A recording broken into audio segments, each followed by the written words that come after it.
নমস্কার, সকল ভক্ত বন্ধুদের সাদর আহ্বান জানাই রামকৃষ্ণ মঠ ও মিশনের পূজা ফেসবুক পেজে। রামকৃষ্ণ মঠ ও মিশনের পূজা ফেসবুক পেজে আজকে আমরা শ্রী শ্রী রামকৃষ্ণ লীলা প্রসঙ্গ অনুধ্যান শুনব। আমরা আছি সপ্তম অধ্যায়ে, যেখানে গুরুভাবে ঠাকুর শ্রী রামকৃষ্ণ মথুরানাথের প্রতি কৃপা প্রদর্শন করছেন। ঠাকুর মায়ের শ্রীচরণে, শ্রী গুরুদেবের শ্রীচরণে সাষ্টাঙ্গ প্রণাম নিবেদন করে আমরা শুরু করব আজকের প্রসঙ্গ। ভক্ত বন্ধুদের সান্ধ্য শুভেচ্ছা জানিয়ে আমরা প্রসঙ্গে আসছি। শুভ সন্ধ্যা। আজকে আমরা শ্রী শ্রী রামকৃষ্ণ লীলা প্রসঙ্গের সপ্তম অধ্যায় থেকে শুরু করছি।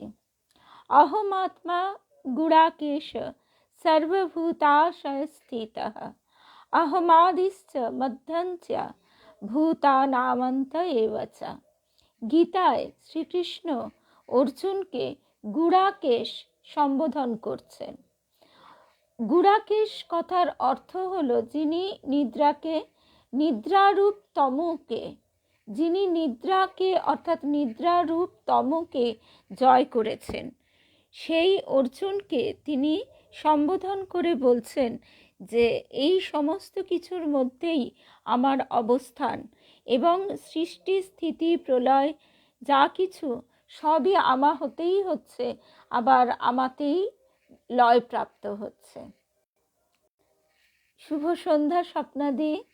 এবছর মথুরানাথের জানবাজারের বাড়িতে দুর্গোৎসবে বিশেষ আনন্দ, কারণ শ্রী শ্রী জগদম্বার পূজায় বৎসরে বৎসরে আবাল বৃদ্ধ বনিতার যে একটা অনির্বচনীয় আনন্দ তা তো আছেই, তার উপরে স্বয়ং ঠাকুর মথুরানাথ, যাকে বাবা বলে ডাকতেন। আমরা জানি যে ঠাকুর বলছেন গুরু, বাবা, কর্তা, এই তিনটে ডাকে তার গায়ে কাঁটা বেঁধে, কিন্তু তিনি মথুরবাবুকে এবং তার স্ত্রী জগদম্বাকে এই বাবা বলে ডাকবার অধিকার দিয়েছিলেন। সুতরাং বাবা আবার কয়েকদিন ধরে মথুরের বাড়ি পবিত্র করে ওই আনন্দ সহস্র গুণে বর্ধিত করেছেন। কাজেই আনন্দের আর পরিসীমা নেই। মার কাছে বালক যেমন আনন্দে আটখানা হয়ে নির্ভয়ে আবদার, অনুরোধ এবং অকারণে হাসি, নাচ, গান, আনন্দ করে মায়ের কাছে থাকে, ঠিক সেই রকম ভাবাবেশে প্রতিমাতে জগন্মাতার সাক্ষাৎ আবির্ভাব প্রত্যক্ষ করে বাবার অর্থাৎ ঠাকুর শ্রী রামকৃষ্ণের সেইরূপ অপূর্ব আচরণে প্রতিমা বাস্তবিকই জীবন্ত জ্যোতির্ময়ী হয়ে যেন হাসছেন। আর ওই প্রতিমাতে মার আবেশ ও ঠাকুরের দেবদুর্লভ শরীর মনে মার আবেশ একত্র সম্মিলিত হওয়ায় পূজার দালানের বায়ুমণ্ডল কি এক অনির্বচনীয়, অনির্দেশ্য সাত্ত্বিক ভাব প্রকাশে পূর্ণ বলে অতি জড় স্থূল মনেরও অনুভূতি হচ্ছে। শুভ সন্ধ্যা জয়ন্তীদি। অর্থাৎ আমাদের মতো স্থূল মন, যাদের মনের এতটুকু সূক্ষ্ম বোধ অনুভূতি নেই, তাদের পক্ষেও কিন্তু সেই স্থানে উপস্থিত হবার সৌভাগ্য ঘটলেই সে সেই সাত্ত্বিক ভাবপ্রবাহে একেবারে ভেসে যাচ্ছেন। শুভ সন্ধ্যা বিলাসপুরের দিদি।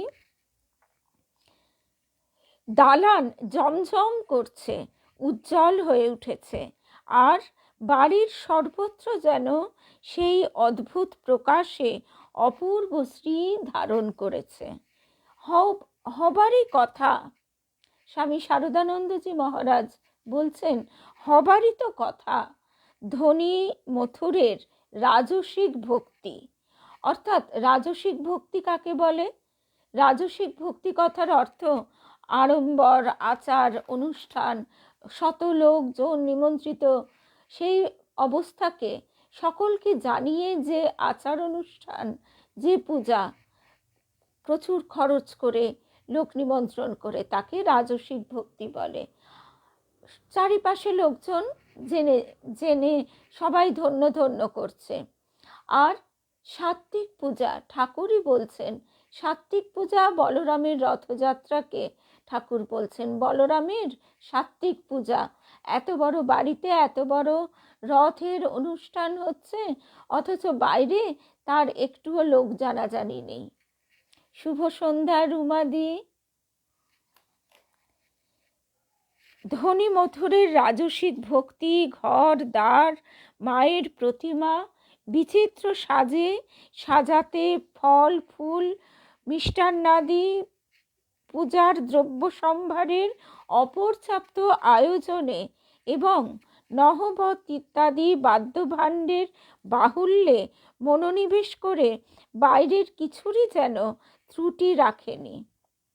তেমনি আবার এ অদ্ভুত ঠাকুরের অলৌকিক দেবভাব বাইরের ওই জড় জিনিসগুলিকে স্পর্শ করে তার ভেতর সত্যি সত্যি যেন প্রাণ প্রতিষ্ঠা করে দিয়েছে। কাজেই তুষারমণ্ডিত হিমালয় বক্ষে চিরশ্যামল দেবদারু কুঞ্জের গভীর সৌন্দর্যে সাধু তপস্বীর গৈরিক বসন যে শান্তিময় শোভা আনয়ন করে, সুন্দরী রমণীদের কোলে স্তন্যপায়ী সুন্দর শিশু যে করুণা মাখা সৌন্দর্যের বিস্তার করে, সুন্দর মুখে পবিত্র মনোভাব যে অপূর্ব প্রকাশ এনে দেয়, মথুরবাবুর মহাভাগ্যোদয়ে তার ভবনে আজ সেই সৌন্দর্যের বিচিত্র সমাবেশ। পূজা সংক্রান্ত নানা কার্যের সুবন্দোবস্তে নিরন্তর ব্যস্ত থাকলেও বাবু ও তার গৃহিণী যে ওই ভাব সৌন্দর্য প্রাণে প্রাণে অনুভব করে এক অব্যক্ত আনন্দে পূর্ণ হচ্ছিলেন, এ কথা আর বলার অপেক্ষা রাখে না। দিবসের পূজা শেষ হলো। তারাও কোনো রকমে একটু সময় করে বাবার ও জগন্মাতার শ্রীচরণে মহানন্দে পুষ্পাঞ্জলি প্রদান করলেন। শুভ সন্ধ্যা রূপা। সন্ধ্যা সমাগতা।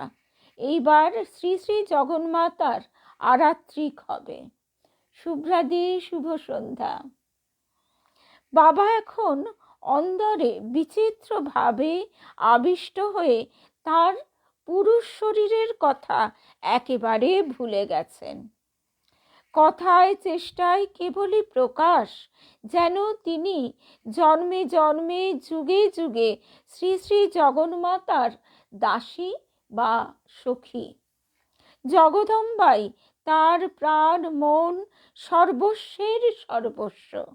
মার সেবার জন্যই তার দেহ ও জীবন ধারণ।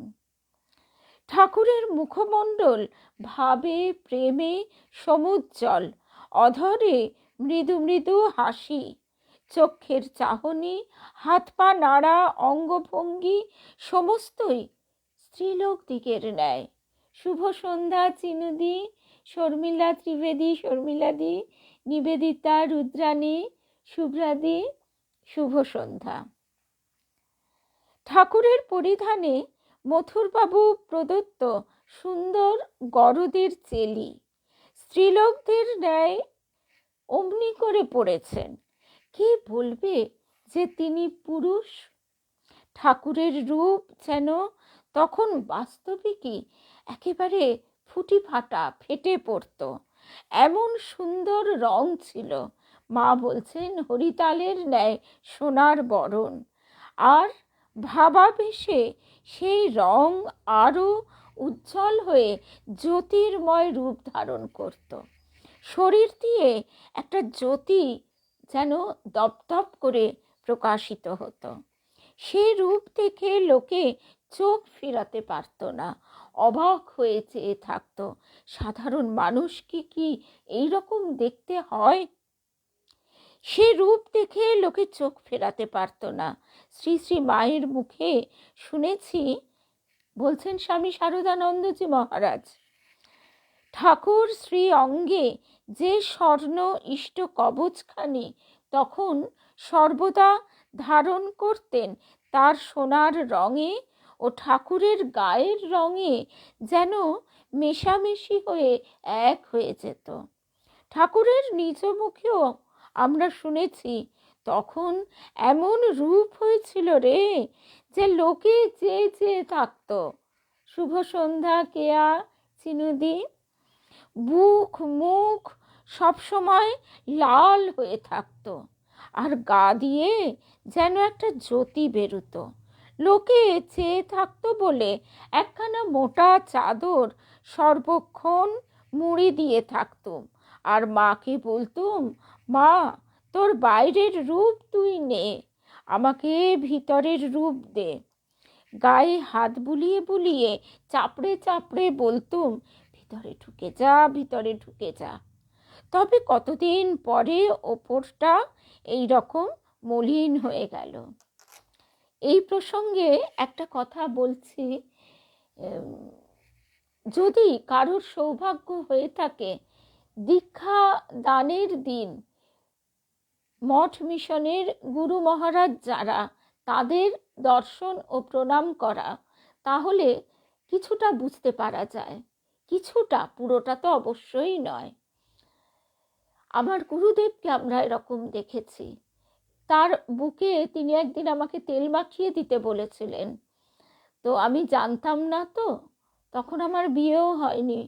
আমি সাধারণভাবে তেল হাতে নিয়ে আমার ছোট ভাইকে আমি তেল মাখাতাম। লোকে বাচ্চাদের কি করে, বুকে থুপ থুপ করে তেলটা দেয়, তারপরে সারা গায়ে, হাতে, পায়ে, পিঠে। এসব জানতাম না। আমি বুকে তেল এরমভাবে দেওয়াতে গুরুদেব যেন ইলেকট্রিক শক লাগার মতন চমকে উঠেছিলেন, এবং বুকে ওই জায়গাটা আমি মনে করতাম যে সিঁদুর সিঁদুর লাগিয়ে লাগিয়ে অমনি লাল হয়ে গেছে। আসলে তা নয়, পরে সেটা ভালো করে জেনেছি। তেমনি দেখেছি আবারও দিব্যানন্দজি মহারাজকে। তাকে আমার দেখবার সুযোগ হয়েছিল, ছবিতে অতটা বোঝা যায় না, একদম সামনাসামনি যেদিন আমার হাজব্যান্ডের দীক্ষা লাভ হয়, সেই দিন যারা সঙ্গে থাকেন তারাও প্রণাম করতে যায় বটে। আর একদিন আমাদের এক বন্ধুর পুত্রের দীক্ষা লাভের দিন, এই দুটো দিন তাকে দেখেছিলাম। দীক্ষা দানের পর মানে সেই অর্থে দিব্যানন্দজি মহারাজের গায়ের রং তো খুব উজ্জ্বল ফর্সা নয়, চাপাই বলা যায়, কিন্তু সেই সময় তার দেহের রং কিন্তু সম্পূর্ণ বদলে যায়। একটা অদ্ভুত লালচে আভা, জ্যোতি প্রকাশিত হয়।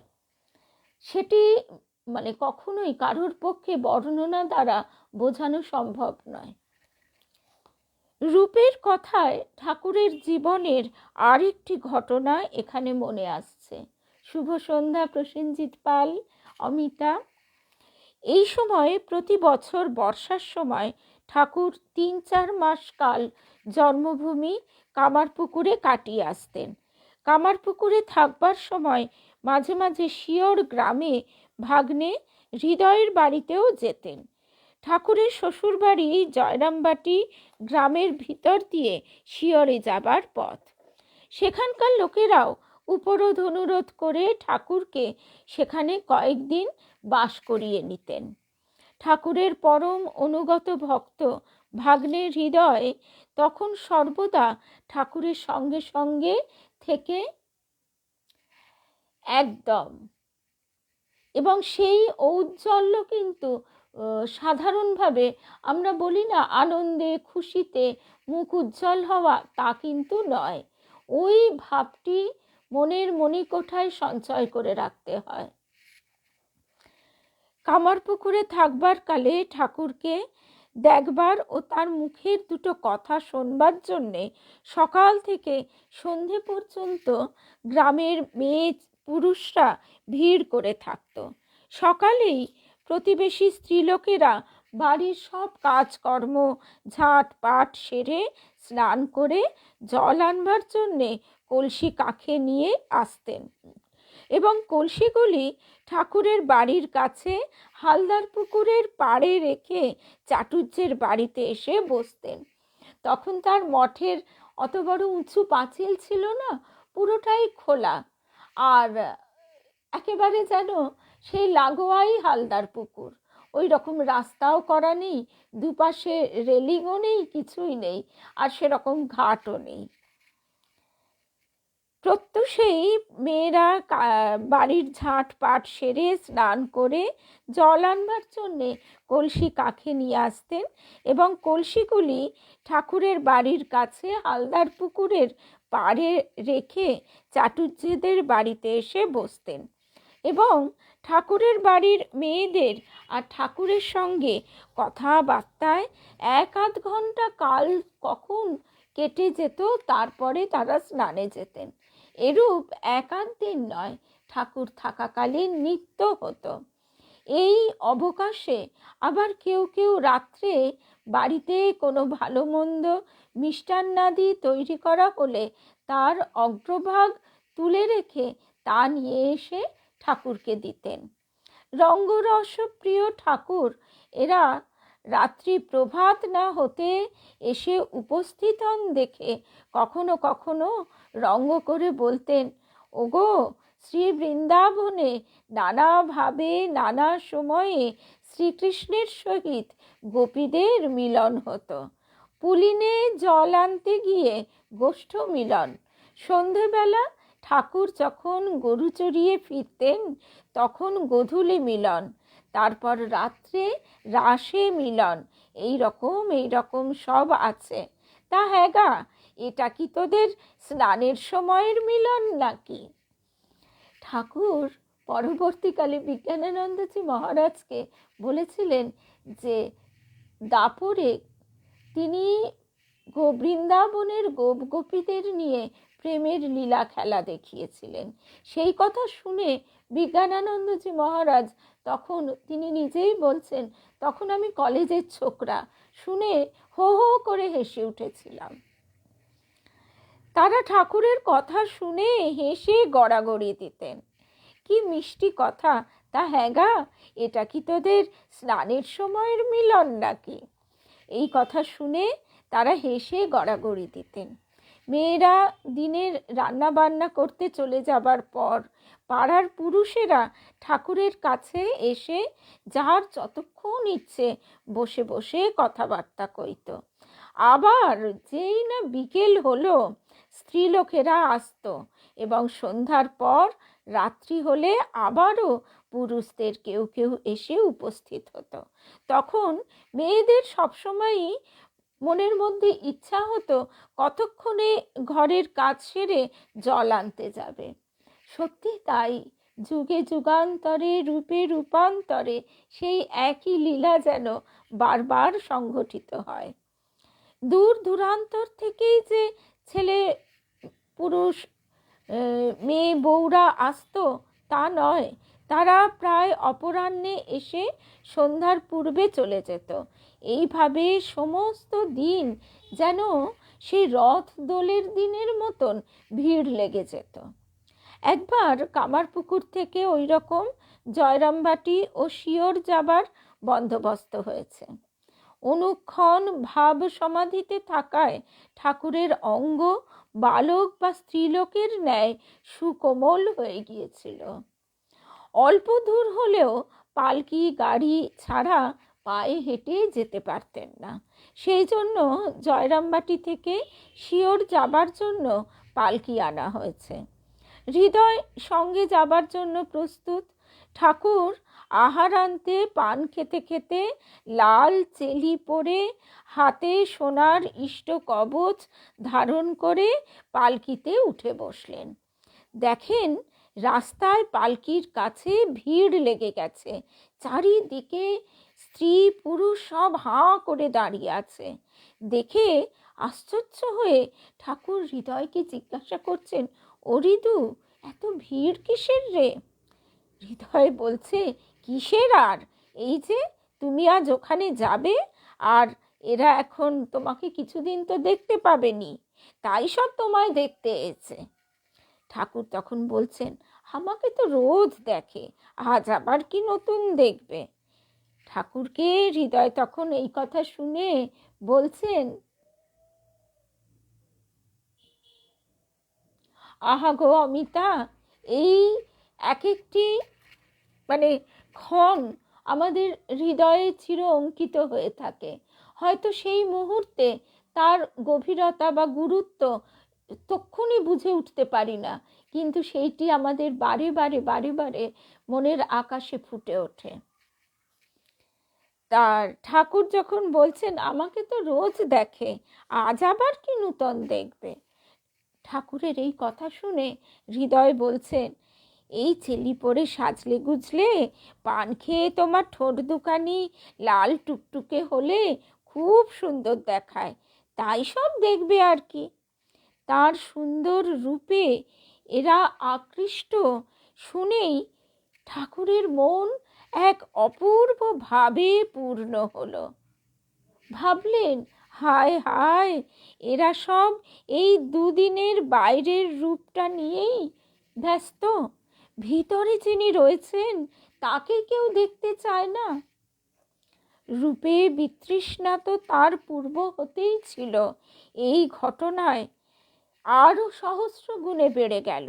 ঠাকুর তখন বলছেন, কি একটা মানুষকে মানুষ দেখবার জন্য এত ভিড় করবে?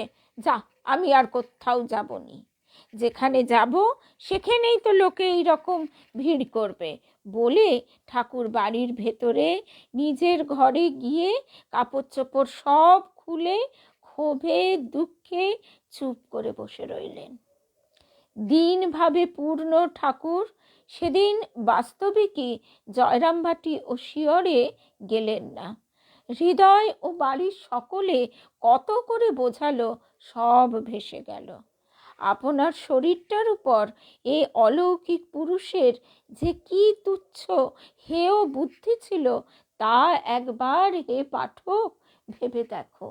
আর আমরা সেজে গুজে লোককে প্রদর্শন করি, আরও সেটাকে রাঙিয়ে এ করে সে করে কত রকম ভাবে, কতখানি বোকামি, সেটাই হচ্ছে আশ্চর্যের বিষয়।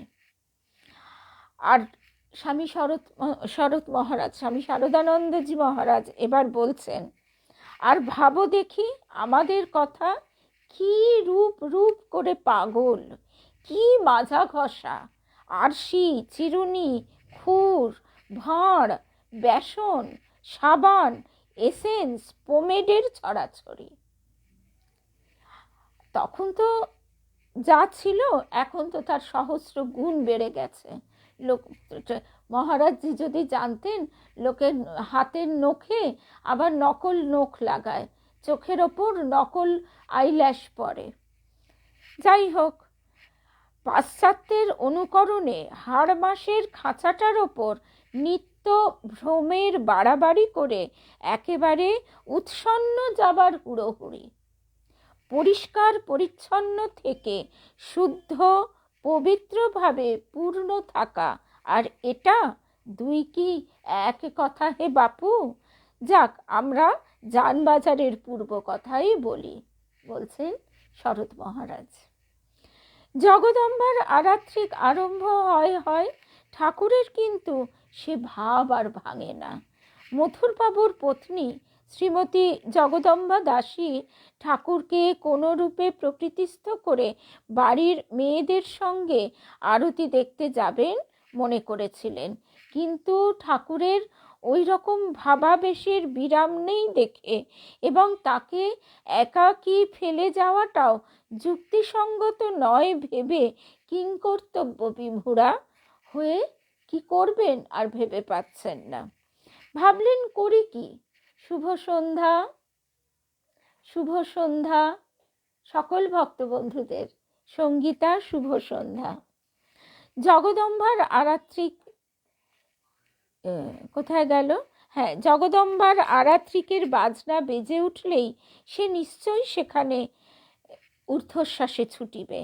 আমি যাকেই রেখে চলে যাব বাবার কাছে, ভাবছেন জগদম্বা দাসী।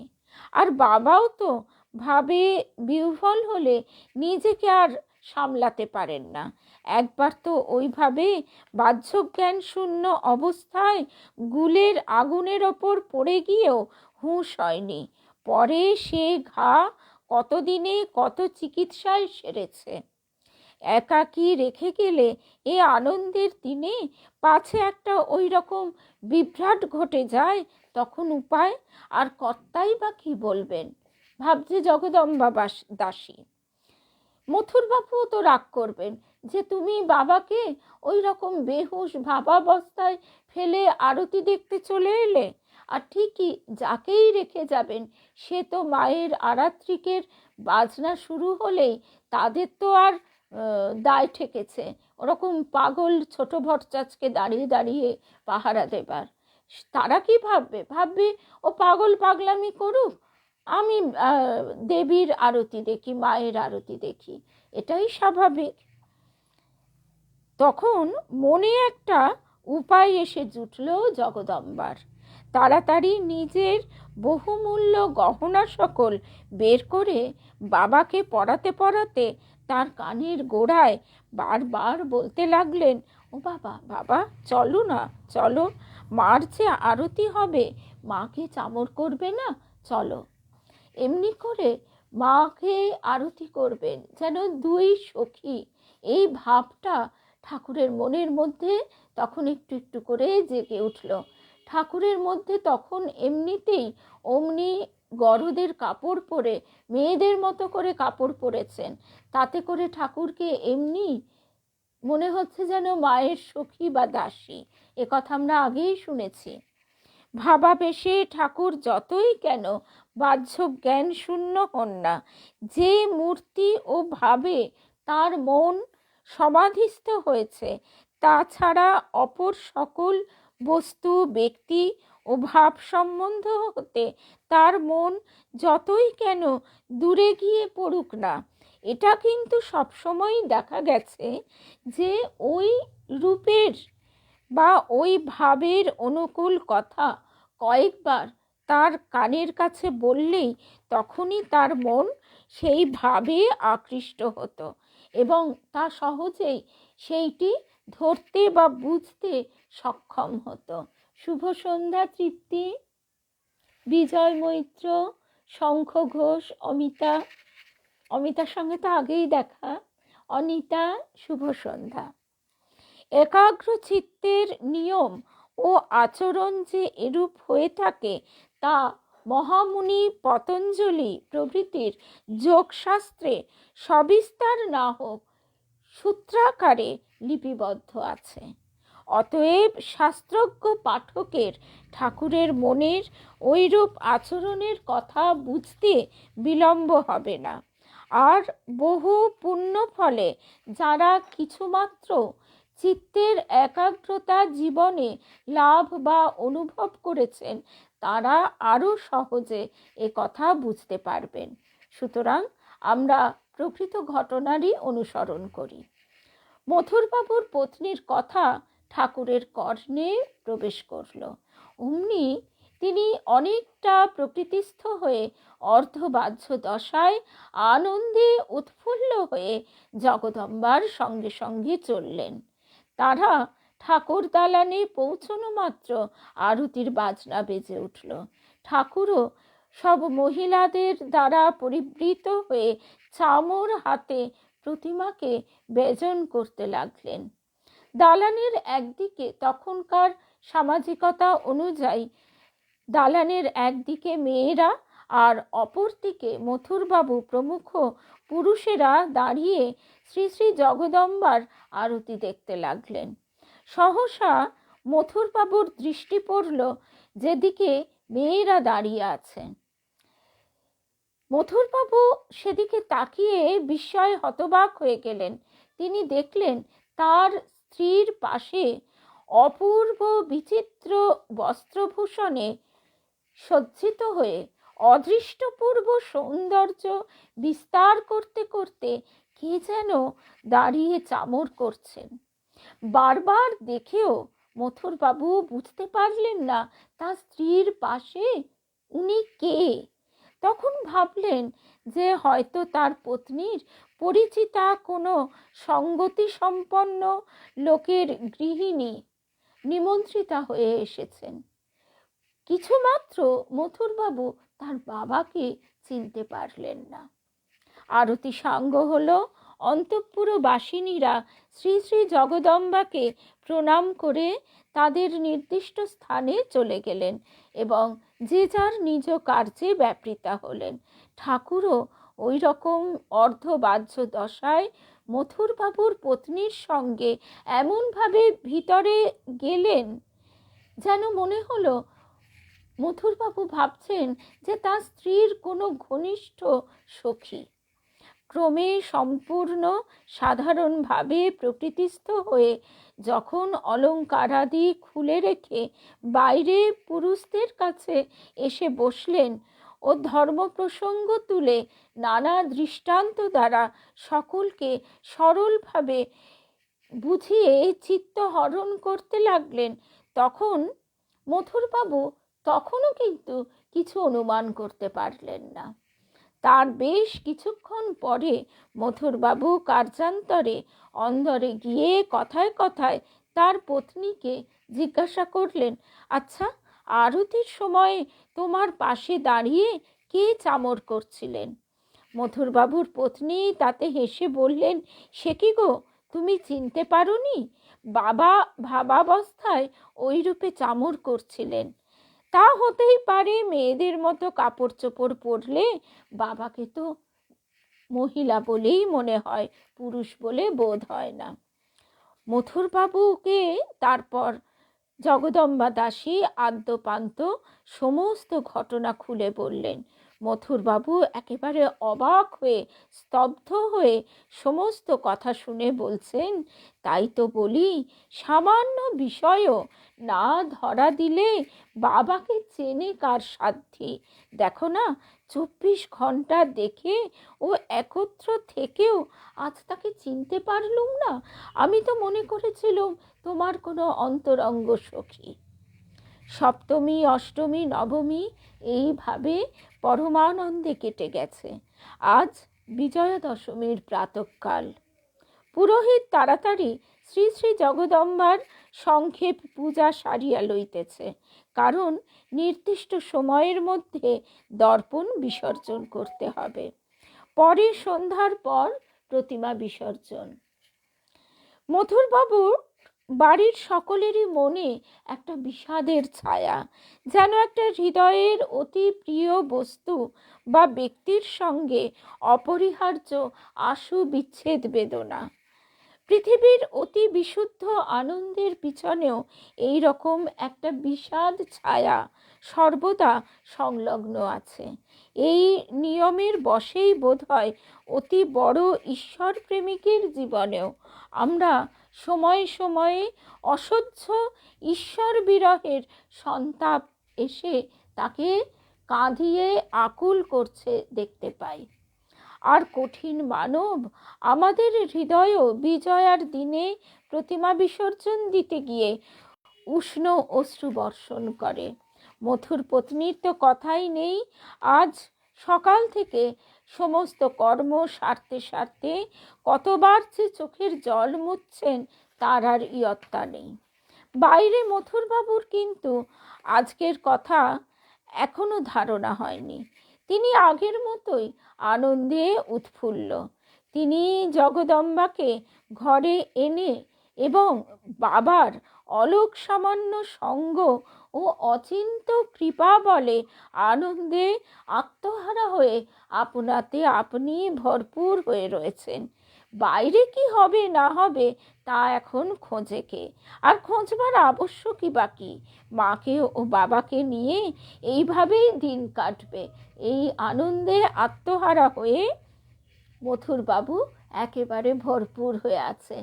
তিনি খেয়ালও করেননি যে তার স্ত্রী চোখ বারবার মুছে চোখ মুখ কেঁদে লাল করে ফেলেছেন। এদিকে পুরোহিতের কাছে সংবাদ এলো যে মায়ের বিসর্জন হবে, কিন্তু বাবুর তো কোনো হুঁশই নেই। তিনি নিচে এসে মাকে প্রণাম বন্দনাদি না করলে তো বিসর্জনের কাজ শুরু করা যায় না। কথাটা মথুর বাবুকে যখন বলা হলো, তিনি তো বুঝতেই পারলেন না। আবার জিজ্ঞাসা করলেন, বিসর্জন কার, কিসের? তারপর যখন আরও ব্যাখ্যাসহ তাকে বলা হলো, তখন তার হুঁশ হলো আজ বিজয়া দশমী। আর সেই সঙ্গে সঙ্গে হৃদয়ে এমন এক বিষম আঘাত পেলেন যে শোকে দুঃখে পূর্ণ হয়ে ভাবতে লাগলেন, ছি ছি, আজ সূর্য উঠল, আজ কেন সূর্য উঠল? আজ মাকে বিসর্জন দিতে হবে কেন? বাবা ও মায়ের কৃপায় আমার তো কোনো কিছুরই অভাব নেই। মনের আনন্দের যেটুকু বা অভাব ছিল, তা তো মার বাড়িতে শুভাগমনে পূর্ণ হয়েছে। আর বাবা তো সদাই আমার অন্তরে বাহিরে বিরাজিত। তবে আবার কেন মাকে বিসর্জন দেওয়ার কথা উঠছে? কেন বিসর্জন দিয়ে বিষাদ ডেকে আনা? না না, এই আনন্দের হাট আমি ভাঙতে পারবো না।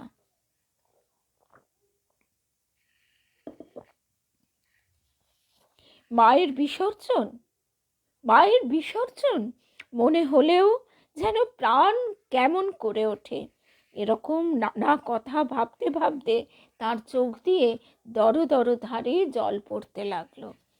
এদিকে সময় উত্তীর্ণ হয়, পুরোহিত লোকের পর লোক পাঠাচ্ছেন। বাবু একবার এসে দাঁড়ান, মার বিসর্জন হবে। যার পূজা, যার বাড়ির পূজা, তিনি না এলে কি করে সমাধা হবে? মথুরবাবু বিষম বিরক্ত হয়ে বলে পাঠালেন, আমি মাকে বিসর্জন দিতে দেব না। যেমন পূজা হচ্ছে তেমনি পূজা হবে। আমার অনভিমতে যদি কেউ বিসর্জন দেয় তো বিষম বিভ্রাট হবে, খুনোখুনি পর্যন্ত হয়ে যেতে পারে। এই বলে মথুরবাবু গম্ভীরভাবে বসে রইলেন। ভৃত্য বাবুর এই অবস্থান্তর দেখে, এই ভাবান্তর দেখে ভয়ে সরে দাঁড়ালো এবং পূজার দালানে গিয়ে সব কথা পুরোহিত মশাইকে জানালেন। সকলে তো অবাক, এরকম অনাসৃষ্টি কথা তো কেউ কোনোদিন শোনেনি। তখন সকলে পরামর্শ করে বাবু বাড়ির ভিতর যাদের সম্মান করতেন তাদের বোঝাবার জন্য পাঠালেন। তারা গেলেন, বোঝালেন, কিন্তু কে শোনে কার কথা? বাবু তাদের কথায় কর্ণপাত না করে বললেন, কেন? আমি মার নিত্য পূজা করব। মার কৃপায় আমার তো সে ক্ষমতা আছে, তাহলে কেন বিসর্জনের কথা উঠছে? কাজেই তারা আর কি করেন? তারা বিমর্ষভাবে ফিরে এসে ভাবছেন, মথুর বাবুর নিশ্চয়ই মাথা খারাপ হয়েছে, অথবা ধনের অহমিকা। কিন্তু এরকম সিদ্ধান্ত করলে অমঙ্গল হবে না তো? হঠকারী মথুরকে বাড়ির সকলেরই ভালো রকম জানা ছিল। সকলেই জানতো মথুরের মনে যখন একবার এই ভাবের উদয় হয়েছে, তখন তা থেকে তাকে সরিয়ে আনা কিন্তু সাধারণের কর্ম নয়। বাবুর ক্রুদ্ধ হলে দিক বিদিক জ্ঞান থাকে না, সুতরাং তার অনভিমতে দেবীর বিসর্জনের হুকুম দিয়ে কে তার কোপে পড়বে? কেউই আর এগোতে সাহস পায় না। শেষকালে জগদম্বা দাসী গিন্নির কাছে খবর পৌঁছল। তিনি তো ভয়ে ভয়ে ভাবলেন যে তাকে একমাত্র বোঝাতে পারেন সেই তাদের বাবা। ঠাকুরকে বুঝিয়ে বলতে তখন জগদম্বা দাসী অনুরোধ করলেন, বাবা ভিন্ন তাদের এই বিপদ থেকে উদ্ধার করবার আর কে আছে? যদি না কর্তার বাস্তবিকই মাথা খারাপ হয়ে থাকে। গিন্নিরও সেই একই কথা মনে হচ্ছে। ঠাকুর গিয়েই দেখলেন মথুরের মুখ গম্ভীর, রক্তবর্ণ দুই চোখ, এবং কেমন যেন উন্মনা হয়ে ঘরের ভিতরে বেড়াচ্ছেন। লোকে দেখলে ভাবতেই পারে যে তার মাথার বুঝি গোলমাল হচ্ছে। তাকে দেখেই মথুর, মানে ঠাকুরকে দেখেই মথুর কাছে এলেন এবং কিছু বলবার আগেই গম্ভীরভাবে বললেন, বাবা, যে যাই বলুক, আমি মাকে প্রাণ থাকতে বিসর্জন দিতে পারবো না।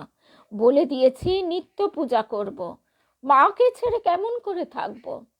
ঠাকুর কোনো কথা না বলে তার বুকে হাত বোলাতে বোলাতে বললেন, ও এই তোমার ভয়? তা মাকে ছেড়ে তোমায় থাকতে হবে কি বললে? আর বিসর্জন দিলেই বা তিনি যাবেন কোথায়? ছেলেকে ছেড়ে মা কি কখনো থাকতে পারে গা? এ 3 দিন বাইরে দালানে বসে তোমার পূজা নিয়েছেন, আজ থেকে তোমার আরো নিকটে থেকে সর্বদা তোমার হৃদয়ে বসে তোমার পূজা নেবেন। কি এক অদ্ভুত মোহিনী শক্তি যে ঠাকুরের স্পর্শে ও কথায় ছিল, তা তো বলে বোঝানো কঠিন, তা আমাদের বোধেরও বাইরে।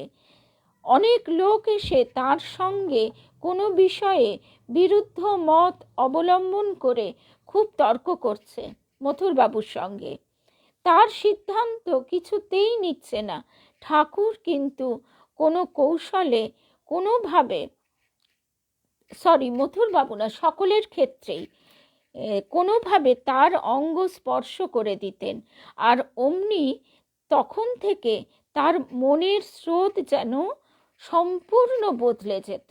ওই ব্যক্তি তার অহংকার দ্বারা যে কথাটিতে এতক্ষণ আটকে ছিল সেটি গুটাতো, ঠাকুরের কথা বা সিদ্ধান্ত সম্পূর্ণ মেনে নিত। এই বিষয়ে তিনি আমাদের কারো কারো কাছে বলেছিলেন, কথা কইতে কইতে অমন করে ছুঁয়ে দি কেন জানিস? যে শক্তিতে ওদের অমন গোঁটা থাকে সেইটে জোর কমে গিয়ে ঠিক ঠিক সত্য বুঝতে পারবে বলে। এইভাবে স্পর্শমাত্রেই অপরের যথার্থ সত্য উপলব্ধি করবার পথের অন্তরায় স্বরূপে দণ্ডায়মান যে শক্তি অহমিকা, নিজের ভিতর টেনে নিয়ে তাদের প্রভাব কমিয়ে দেওয়া বা ওই সকলকে চিরকালের মতো একেবারে হরণ করবার অনেক দৃষ্টান্ত শরৎ মহারাজ বলছেন আমরা জীবনে দেখেছি ও শুনেছি। এখানেও তাই হলো। ঠাকুরের কথায় ও স্পর্শে মথুর ক্রমে ক্রমে প্রকৃতিস্থ হলেন। তার ওই রূপে প্রকৃতিস্থ হওয়া ঠাকুরের ইচ্ছা এবং স্পর্শে কোনরূপ দর্শনাদি হয়েছিল কিনা তা আমাদের জানা নেই, তবে মনে হয় তা সম্ভব। মনে হয় শ্রী শ্রী জগদম্বার মূর্তি তার হৃদয় কন্দর অপূর্ব আলোকে উজ্জ্বল করে বিদ্যমান। দেখতে পেয়ে তার আনন্দ আরো শতগুণে উচ্ছ্বলিত হয়ে উঠে বাইরের প্রতিমা রক্ষা করবার জন্য তার মনে যে প্রবল ঝোঁক উঠেছিল তা নিভে গেল। যথার্থ গুরু এই রূপে উচ্চতর লক্ষ্যের উজ্জ্বল ছটায় শিষ্যের দৃষ্টি আকৃষ্ট করে দেন।